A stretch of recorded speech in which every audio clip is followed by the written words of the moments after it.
Sneak in a bean. That's what I titled these chickpea cookie dough bars, and someone on Reddit pointed out that they were going to start using that as a euphemism for something else, and now that's all I can think about.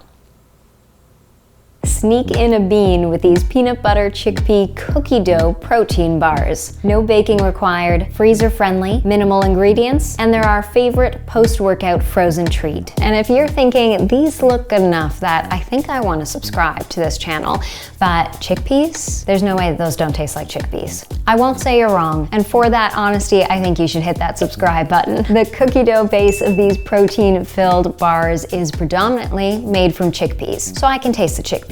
That is why I prefer to have these as a frozen treat. I find that the chickpea flavor is less noticeable when these are frozen, but I have had other people make these and tell me that they prefer them refrigerated. So I'll show you how to make them. You'll have to let me know what you think about the chickpeas and how you like to eat them best. Start with the sneaky chickpea cookie dough base. The dough is most easily made in a food processor. Grind a 1/4 cup quick or rolled oats into as fine a flour as you can. Add 2 cups of chickpeas, a 1/4 cup pitted deglet nor dates. I soften these in warm water for 5 to 10 minutes to make them easier to blend. 2.5 to 4 tablespoons maple syrup, depending on how sweet you want these, 2 tablespoons peanut butter, and a pinch of salt. Pulse the dough to break down the chickpeas and combine the ingredients. If it's looking a little too dry and crumbly, just splash in a bit of water or add some extra peanut butter or maple syrup until the dough starts to form a ball. Next, add a 1/4 cup chocolate chips and pulse lightly to break the chocolate chips down a bit and combine them into the dough. I'm pressing this chickpea cookie dough into an 8 by 8 inch square baking tin lined with a piece of parchment paper. The parchment paper or wax paper will ensure that I can easily lift these bars out of the tin when they're done. Spread the dough evenly into the corners and pack it down. Then pop it in the freezer for 20 minutes. You can use a different sized and or shaped tin. Just know that you will be changing the thickness of the finished bars. And I put chocolate in these because I have a pretty prominent sweet tooth, and I like having some snacks around that feel like a treat but are made with some more health promoting ingredients.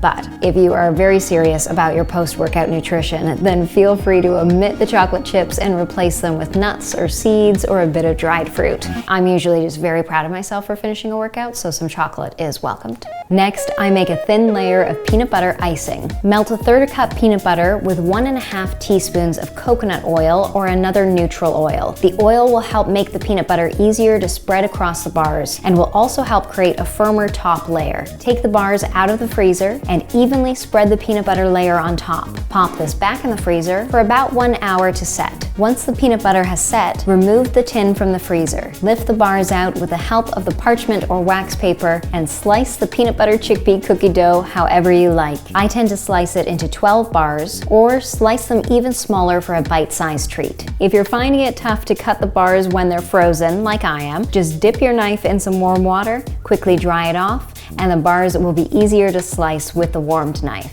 For a chocolate drizzle, melt 2 tablespoons chocolate chips and drizzle over the bars. Allow the chocolate to set at room temperature or place these back in the freezer. You can drizzle the chocolate on before you slice these bars, and I often do that. Just know that when you go to slice the bars, the chocolate will break and it has a tendency to lift up from the bars. But I find it's pretty easy to just push it back into that peanut butter layer. And as I mentioned at the beginning, we prefer to store these in the freezer and eat them from frozen. That's how we have most of our no-bake treats, our energy balls, etc. But feel free to store them in the fridge for about a week or take a few out of the freezer at a time and enjoy them a little bit softer.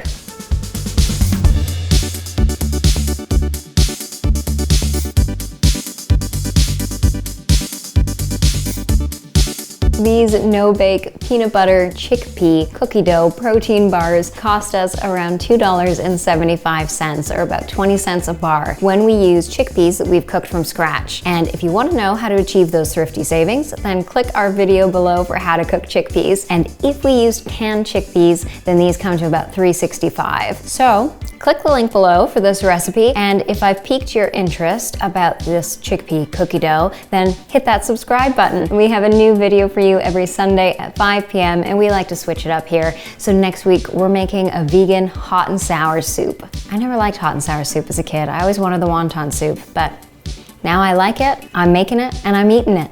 I'll see you there.